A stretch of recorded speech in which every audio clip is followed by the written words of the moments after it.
দৃষ্টি ফেরাতে চাই আওয়ামী লীগের সাধারণ সম্পাদক জনাব ওবায়দুল কাদের কি বলেছেন। জনাব ওবায়দুল কাদের সিলেটের এই সমাবেশে একটি ঘোষণা দিয়েছেন, বিএনপির চিহ্ন বাংলাদেশ থেকে মুছে ফেলতে হবে।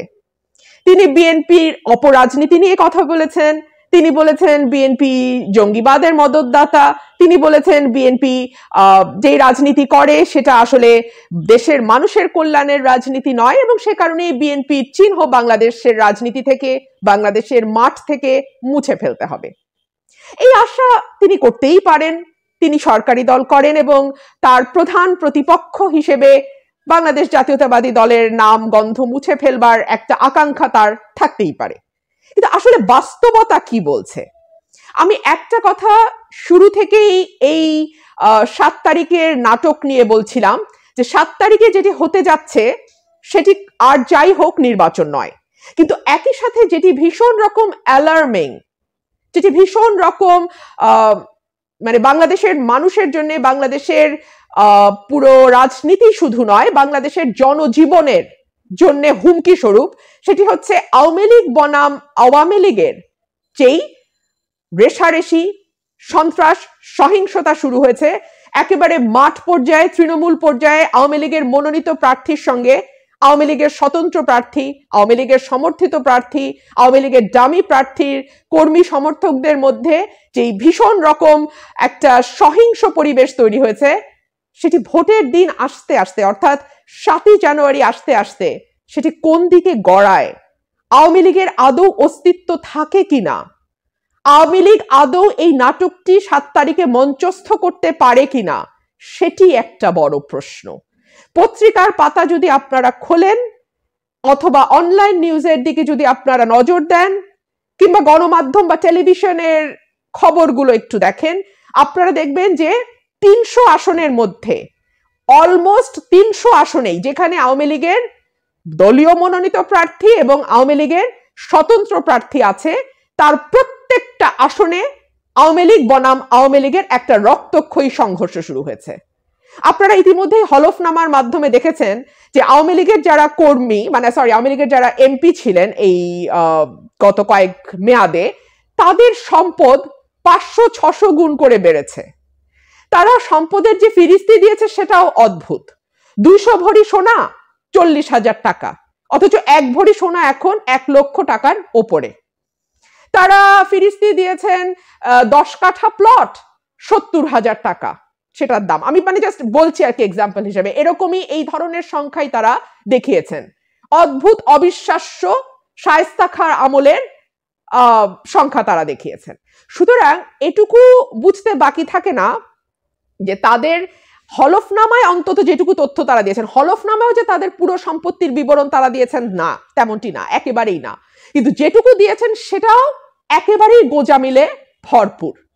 তো সুতরাং সেই তথ্য অনুযায়ী এক একজন শত কোটি টাকার মালিক। এবং আপনারা তো যেই দুর্নীতি বিরোধী একটা তথাকথিত ক্যাসিনো কাণ্ডের যে অভিযান শুরু হয়েছিল সেই সময়, তখন আমরা দেখেছি ফরিদপুরের একেবারে ইউনিয়ন লেভেলের ২ কর্মী, তাদের কি পরিমাণ সম্পদ, ১,০০০-২,০০০ কোটি টাকার সম্পদ তাদের ঘরেই পাওয়া গেছে। সুতরাং আওয়ামী লীগের যারা এমপি ছিলেন এবং দ্বাদশ জাতীয় সংসদে যারা আবার এমপি হতে চাইছেন, দলের টিকিটে যারা নির্বাচন করছেন, তাদের সম্পদের পরিমাণ কত আমরা বুঝতে পারি। এই সম্পদের কিয়দাংশ যদি তারা নির্বাচনী মাঠে ব্যয় করে, পুলিশ প্রশাসনকে কিনতে ব্যয় করে, ভোটারকে কিনতে ব্যয় করে, মাসল পাওয়ার বা পেশি শক্তিকে কিনতে ব্যয় করে, অস্ত্রের পিছনে ব্যয় করে, তাহলেও কি পরিমাণ সহিংসতা হতে পারে আমরা ধারণা করতে পারি।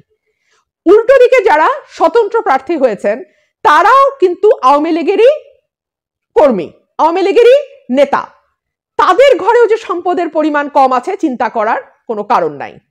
তারাও এক একজন ১,০০০ কোটি না হলো ১০০ কোটি টাকার মালিক।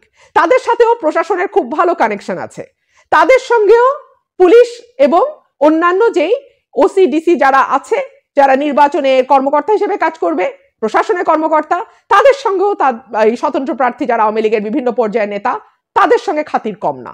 সুতরাং তারাও এই পুলিশ প্রশাসন এবং পেশি শক্তি ব্যবহারের চেষ্টা করবে, মাঠে টাকা ছড়াবে এবং এর যে পরিণতি হবে সেটি ভয়াবহ। সে কারণেই ৭ তারিখের পরে ওবায়দুল কাদের বলছেন বিএনপির অস্তিত্ব রাখা যাবে না, বিএনপির চিহ্ন রাখা যাবে না বাংলাদেশে। আওয়ামী লীগের চিহ্ন কি অবশিষ্ট থাকবে? একটা কথা আমি বলি সবসময় যে আওয়ামী লীগ দল হিসেবে এখন আর এক্সিস্ট করে না।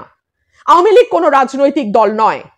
আওয়ামী লীগ এখন কিছু ব্যবসায়ী, কিছু নতুন টাকাওয়ালা, কিছু পুলিশ, কিছু প্রশাসনের লোক, কিছু আমলা, কিছু বিচার বিভাগের লোক, এরা মিলে আওয়ামী লীগে একটা গোষ্ঠী তৈরি হয়েছে। এই গোষ্ঠী আওয়ামী লীগ থেকে বহু অন্যায্য সুবিধা প্রাপ্ত এবং তারা সেই অন্যায্য সুবিধাগুলোর বিনিময়ে আওয়ামী লীগকে ক্ষমতায় রেখেছে। কিন্তু দল বলতে যেটা বোঝায় সেটা কিন্তু আর আওয়ামী লীগে এক্সিস্ট করে না। দল হিসেবে কিন্তু আওয়ামী লীগ আর এক্সিস্ট করে না। এবং এই নির্বাচনকে ঘিরে যে আত্মঘাতী সিদ্ধান্ত আওয়ামী লীগ নিয়েছে যে আওয়ামী লীগ বনাম আওয়ামী লীগ হবে, নির্বাচনটিকে প্রতিদ্বন্দ্বিতাপূর্ণ দেখাবার জন্যে, নির্বাচনটিকে ভোটার টার্নআউট দেখাবার জন্যে, নির্বাচনটিকে আন্তর্জাতিক মহলে একটি গ্রহণযোগ্য নির্বাচন, একটি প্রতিদ্বন্দ্বিতাপূর্ণ নির্বাচন, একটি অংশগ্রহণমূলক নির্বাচন দেখানোর জন্য যে আত্মঘাতী পরিকল্পনা আওয়ামী লীগ নিয়েছে, তাতে আদৌ আওয়ামী লীগের অস্তিত্ব যেটুকু অবশিষ্ট আছে সেটুকুও থাকবে কিনা, কোন চিহ্ন আর আওয়ামী লীগের অবশিষ্ট থাকবে কিনা, সেটা বড় প্রশ্ন। ওবায়দুল কাদের সাহেব বিএনপিকে মুছে ফেলার চিন্তা বাদ দিয়ে নিজের দলকে কি করে রক্ষা করবেন সেই চিন্তা সম্ভবত এখন করার সময় এসছে। আমরা দেখেছি ইউনিয়ন পরিষদ নির্বাচনে যেখানে আওয়ামী লীগের মনোনীত প্রার্থী বনাম আওয়ামী লীগের বিদ্রোহী প্রার্থী দাঁড়িয়েছিল, তখন কিন্তু স্বতন্ত্রও না, বিদ্রোহী প্রার্থী, বিদ্রোহী দল তাদেরকে বহিষ্কার করার মতন শক্ত সিদ্ধান্ত নিয়েছিল। সেখানেও 101 জন দলীয় কর্মী মারা গেছে আভ্যন্তরীণ কোন্দলে। জাতীয় নির্বাচনে যেখানে বিদ্রোহী না, স্বতন্ত্র, আওয়ামী লীগের সমর্থন পুষ্ট স্বতন্ত্র যারা প্রধানমন্ত্রীর প্রত্যক্ষ ইশারায় প্রার্থী হয়েছেন, প্রত্যক্ষ ইনস্ট্রাকশনে প্রার্থী হয়েছেন, নির্বাচনটিকে অংশগ্রহণমূলক দেখাবার কারণে, নির্বাচনটিকে অংশগ্রহণমূলক বা প্রতিদ্বন্দ্বিতাপূর্ণ হিসেবে প্রেজেন্ট করবার একটা উদ্দেশ্য নিয়ে, তাদের সঙ্গে প্রার্থীদের বা মনোনীত প্রার্থীদের যখন সংঘর্ষ হবে এবং হচ্ছে, জায়গায় জায়গায় এই খবর আমরা পাচ্ছি, অবস্থাটা কি দাঁড়াবে? কোথাও ছাত্রলীগ বলছে মাইনের উপর ওষুধ নাই, কোথাও বলছে পিটায় সমান করে ফেলবো, কোথাও বলছে অস্তিত্ব রাখবো না, স্বতন্ত্র প্রার্থীর কর্মী সমর্থকের অস্তিত্ব রাখবো না। ঠিক যেই ভাষাগুলো তারা দীর্ঘদিন ব্যবহার করেছে বিরোধী দলকে দমন করবার জন্য, সেই ভাষা এখন আওয়ামী লীগ ব্যবহার করছে নিজ দলের নেতা কর্মীর বিরুদ্ধে। এরপরে তাহলে 7 তারিখে তাদের অবস্থা কি দাঁড়াবে? আদৌ কি একটি নির্বাচন 7 তারিখে হতে পারবে? আপনারা কি মনে করেন? আমি কিন্তু মনে করি বিরোধী দলের কিছু করার দরকার নাই, বিএনপির কিছু করার দরকার নেই। আওয়ামী লীগ তার নিজস্ব কোন্দলে, নিজস্ব সহিংসতায়, নিজস্ব রক্তারক্তিতেই তার যেটুকু অস্তিত্ব অবশিষ্ট আছে সেটি তারা হারাবে।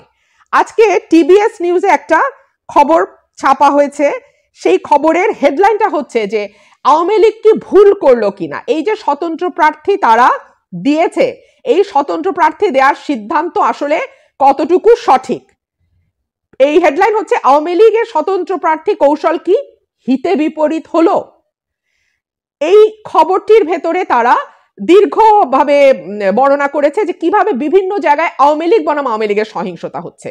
বলা হচ্ছে গত 18 ডিসেম্বর নির্বাচনের আনুষ্ঠানিক প্রচার কাজ শুরু হওয়ার পর 20 ডিসেম্বর, মানে একদিনের মধ্যে, 18 ডিসেম্বর শুরু হয়েছে, 20 ডিসেম্বর একদিনের মধ্যে অন্তত পক্ষে 30 জায়গায় ক্ষমতাসীন দলের প্রার্থী এবং দলের স্বতন্ত্র প্রার্থীদের সমর্থকের মধ্যে সংঘাতের ঘটনার খবর পাওয়া গেছে। এইসব ঘটনায় আহত হয়েছে শতাধিক। আহতদের মধ্যে প্রায় সবাই আওয়ামী লীগের স্থানীয় পর্যায়ের নেতাকর্মী। এর মধ্যে আমরা দেখেছি এমন কোনো আসন নাই যেই আসনে মনোনীত প্রার্থীর সঙ্গে স্বতন্ত্র প্রার্থীর ঝামেলা হচ্ছে না। প্রায় 400-র কাছাকাছি স্বতন্ত্র প্রার্থী আওয়ামী লীগ থেকে দাঁড়িয়েছে, আর মনোনীত প্রার্থী বোধহয় 269 বা 64 এরকম একটা কিছু, মানে 250-র ওপরে, 250-এর ওপরে।